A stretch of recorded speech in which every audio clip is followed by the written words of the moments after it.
Hi friends, welcome to Shravani kitchen. Friends, నోట్లో నీళ్లూరించే బెండకాయ పులుసును టేస్టీగా సింపుల్ వేలో ఎలా చేయాలో చేసి చూపిస్తాను. ఇలా చేసిన బెండకాయ పులుసును అలా అన్నంలో కలిపి తిన్నారంటే పైమర్చిపోతారు, అంత రుచికరంగా ఉంటుంది. మీరు ఓసారి ఈ కొలతలతో బెండకాయ పులుసును ట్రై చేయండి. మంచి టెక్చర్ అండ్ టేస్ట్తో రెడీ అవుతుంది.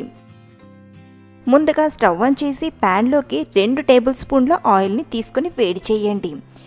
ఆయిల్ వేడయ్యాక 1/2 టీ స్పూన్ మెంతులు, పోపు దినుసులు అన్నీ కలిపి 1-1.5 టీ స్పూన్ వరకు తీసుకోండి. మినపప్పుని, శనగపప్పుని యాడ్ చేయడం అస్సలు మిస్ అవ్వద్దు. ఇవన్నీ ఫ్రై చేశాక 5-6 వెల్లుల్లి రెబ్బలు వేసి వేయించండి. 2 ఎండుమిరపకాయలను కూడా వేసి ఫ్రై చేద్దాం. ఇప్పుడు సన్నగా తరిగిన ఉల్లిపాయల్ని వేసి వేయించుకుందాం. ఉల్లిపాయల్ని మరీ ఎక్కువగా ఫ్రై చేయాల్సిన అవసరం లేదు. ఇలా దోరగా ఫ్రై అయ్యాక కొద్దిగా కరివేపాకును వేసి ఫ్రై చేద్దాం.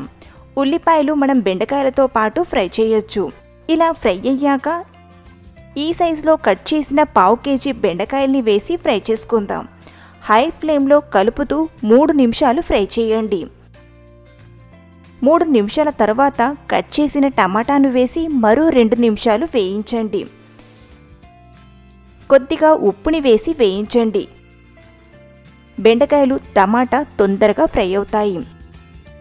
2-3 నిమిషాలు వేయించాక 1/2 టీ స్పూన్ పసుపు, 3 టీ స్పూన్ల కారం, 1/2 టీ స్పూన్ జీలకర్ర పొడి, 1/2 టీ స్పూన్ ధనియాల పొడిని వేసి 1 నిమిషం పాటు లో ఫ్లేమ్లో కలుపుతూ ఫ్రై చేయండి.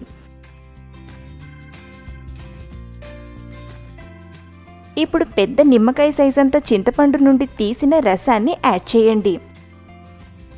అలాగే మరో 1/2 కప్పు నార్మల్ వాటర్ని కూడా యాడ్ చేసి కలపండి.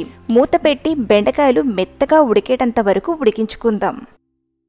8 నుండి 10 నిమిషాల టైం పడుతుంది. మీడియం ఫ్లేమ్లోనే ఉడికించండి. మధ్య మధ్యలో కలుపుతూ ఉండండి.